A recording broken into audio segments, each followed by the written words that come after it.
And welcome to the Mince, where we talk about all things motivation, movement, inspiration, nutrition, community, and empowerment. I'm Gemma Rain Fountain, your host of the show. Let's dive right in.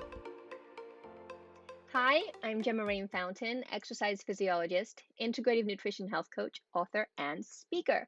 And today we are talking about part 4 of my Beyond the Book series titled Mrs. Quarles, the teacher I dedicated my book to. And this is part 4 of a series. So if you haven't heard the first 3, go down below and click the links. I'll share those with you for the first 3 parts of this series. A few years ago, I wrote my first book, The Elephant in the Room: How to Overcome the Psychological Barriers to Weight Loss Success. It's about the mental blocks to weight loss. And while it is available for print on Amazon, I am gifting it to you for free in PDF form.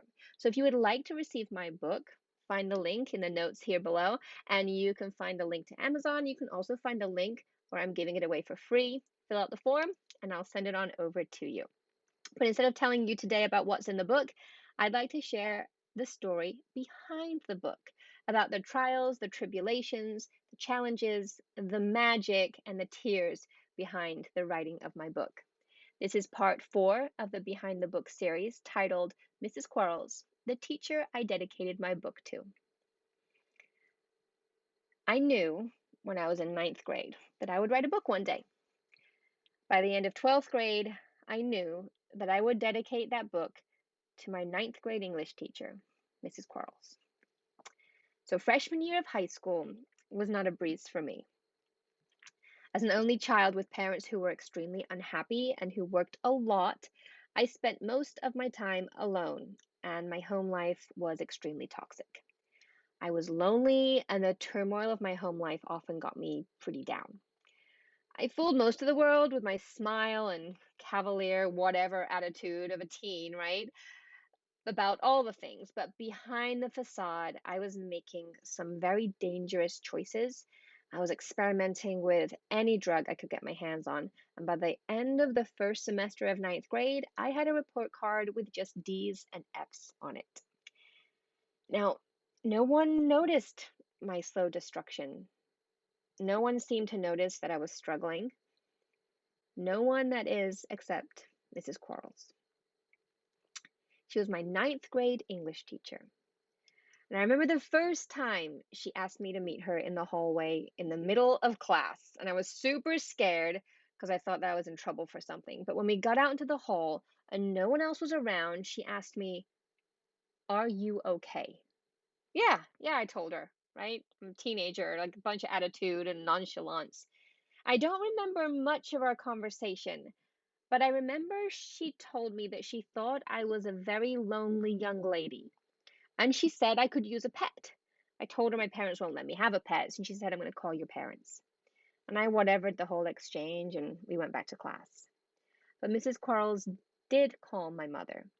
She did tell my mother that I was extremely lonely, and she suggested I should get a pet. And shortly after that, my parents finally let me get a pet, something I'd been asking for years, but it had always been a hard no. And I got Ogden, my little tiny cockatiel, and she was with me. She was my world for the next 16 years. So I'm not sure what magic spell was cast, if it was being seen by Mrs. Quarles or the magic of having a companion in that little bird, but I changed my life drastically from that day forth. I quit using drugs. I went from D's and F's to A's and B's on every report card, and I started to make my own joy from my life. Mrs. Quarles pulled me out of class occasionally to check on me that year. At the end of my freshman year, Mrs. Quarles retired and moved up north, like North United States, states away, and I was heartbroken. But the following year in 10th grade, I ran into Mrs. Quarles in the hallway of school one day. And she said she was in town and popped into school for a visit, and she asked how I was. I don't remember what I told her, but we had a little chat, and I went on my way. The next year, in 11th grade, I ran into Mrs. Quarles in the hallway at school again.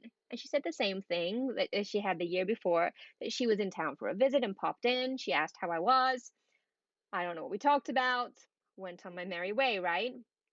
And in 12th grade, I was in my photography class and I was out walking around campus during class taking photographs. And the hallways were pretty empty because everyone was inside classes. And I saw Mrs. Quarles and I ran over to her to say hello. And what happened next feels like a dream. Try not to cry. Whew. Mrs. Quarles said that she was on her way to my photography class to find me. I remember being so confused, like, why would she want to find me on purpose? And she told me that she knew it was my senior year and that she might not ever see me again. This is before the internet, guys. And she told me that she had come back to check on me every year since she retired. She told me that she thought I was special. She asked me how things were going at home, and I was still confused, but I told her that things were so much better. My parents had gotten divorced, I was no longer living in a war zone, and she told me how happy that made her. We talked for a while. I really still cannot remember what about, really. I wish I could remember more. But after this amazing woman had revealed to me that she'd been checking on me, I was in a state of shock. All I know is that this woman cared about me. She saw me, she noticed me, and the feelings that this awoke in me changed the trajectory of my life. Somebody cared, and I mattered. And I knew that day, that one day, I would write a book and I would dedicate it to Mrs. Quarles. And I did. My book, The Elephant in the Room: How to Overcome Your Psychological Barriers to Weight Loss Success, is dedicated to Mrs. Quarles.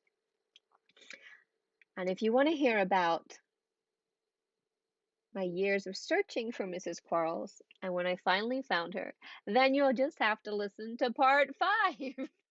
And the link for that is below. Thank you for listening, and be sure to click the link to get my book for free on PDF as well, and all the links to all the parts of this series will be below too. Thank you for listening.